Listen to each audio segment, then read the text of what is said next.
کبھی کبھی گناہ کے راستے اتنے نرم اور میٹھے لگتے ہیں کہ انسان بھول جاتا ہے انجام کتنا کڑوا ہو سکتا ہے۔ ایک غریب عورت جس کا شوہر دن رات مزدوری میں پسینے بہاتا، وہی عورت اپنی خواہشات کے ہاتھوں اندھی ہو جاتی ہے۔ ایک غلط قدم، پھر دوسرا، اور پھر ایک ایسا جال جس میں وہ اپنے ہی گھر کی عزت کو داغدار کرنے لگتی ہے۔ ببلی کے گھر غربت تو تھی، لیکن اس کا شوہر اس کے ساتھ تھا۔ مجبوری میں آ کر وہ نوکری پر چلا جاتا ہے، لیکن اپنی بیوی کو جانے سے پہلے کہتا ہے، میں تمہاری خاطر ہر تکلیف برداشت کر لوں گا، تمہارا ساتھ میرے ساتھ ہے، یہ مجھے سب سے بڑا حوصلہ ہے۔ لیکن ببلی ناشکری عورت تھی۔ وہ اس کی بازو پکڑتی ہے اور اس کے باپ کے سامنے لاتی ہے۔ نوکری پر جا رہا ہے اور میرے پر احسان کر رہا ہے، اگر یہ نہ گیا تو میں نے گھر میں نہیں رہنا، میں اس کے مزدوری کے پیسے نہیں کھا سکتی، نوکری کرے، اچھا کمائے، تبھی میں رہوں گی۔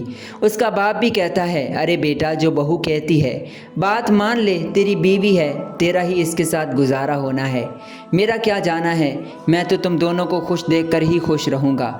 اس طرح آخرکار وہ مجبور انسان نوکری پر چلا جاتا ہے۔ ببلی اور اس کا سسر گھر میں اکیلے تھے۔ ایک دن ببلی کا سسر سو رہا تھا۔ ببلی جلدی سے اسے سوتا دیکھ کر فون ملاتی ہے اور کسی سے بات کرنے لگتی ہے۔ دیکھتے ہی دیکھتے وہ چوری چھپے ایک نوجوان سے رابطے میں تھی اور اس سے ملنے لگی تھی۔ دونوں دیوار پر کھڑے ہو کر ایک دوسرے کے ہاتھ میں ہاتھ ڈال کر محبت کی باتیں کر رہے تھے۔ اسی دوران ببلی کے سسر کی آنکھ کھلتی ہے۔ وہ ببلی کو اس طرح کسی کے ساتھ باتیں کرتا دیکھ کر حیران ہوتا ہے اور کہتا ہے کہ یہ ببلی کس سے باتیں کر رہی ہے۔ وہ جیسے ہی وہاں دیکھتا ہے تو ببلی ایک نوجوان کے ساتھ ہاتھ میں ہاتھ ڈال کر محبت کی باتیں کر رہی تھی۔ وہ اپنی بہو کو اس طرح بدچلن دیکھ کر حیران رہ جاتا ہے۔ اس کے رونگٹے کھڑے ہو جاتے ہیں کہ یہ میرے بیٹے کی عزت کو داغدار کر رہی ہے۔ لیکن ببلی نہیں جانتی تھی کہ اس کا کالا کرتوت اس کا سسر جان چکا تھا۔ کچھ ایسی بدکار عورتیں صرف گھر ہی نہیں بلکہ پوری نسلیں تباہ کر دیتی ہیں۔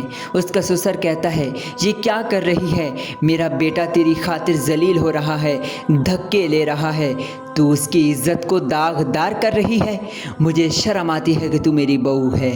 وہ اسی دوران ناٹک کرنے لگی، خدا کے لیے اپنے بیٹے کو مت بتائیے، خدا کے لیے خاور کو مت بتائیے، مجھے معاف کر دیجیے، میں آپ کی ہر خواہش پوری کروں گی، آپ جو کہو گے میں وہ کروں گی، میرے ساتھ آپ جیسا رشتہ رکھنا چاہو میں رکھ لوں گی، لیکن اپنے بیٹے کو مت بتائیے۔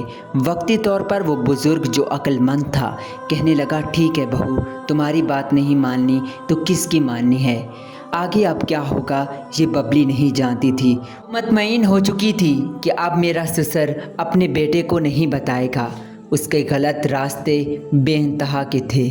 جلدی سے اس کا باپ ایک دن اپنے بیٹے کو فون کرتا ہے، ارے بیٹا، تیری بیوی تیری عزت کی نیلامی لگا کر بیٹھی ہے، تیری عزت کو داغدار کر رہی ہے، ہمیں کہیں منہ دکھانے کے قابل نہیں چھوڑا، جلدی آ جا۔ اس کا بیٹا موقع پر ہی آ جاتا ہے۔ وہ اپنے سسر کی ہاتھ پکڑ کر اس سے ہنس ہنس کے باتیں کر رہی تھی۔ باپ بہت سمجھدار تھا، اس نے بیٹے کو ساری بات بتا دی۔ جیسے ہی خاور آیا، اس نے اپنی بیوی کی حرکتیں دیکھی تو غصے سے لال ہوا۔ تیری خاطر میں ذلیل ہو رہا ہوں اور تو اس طرح میری عزت کو مٹی میں ملا رہی ہے، گلیوں میں روندتی پھر رہی ہے۔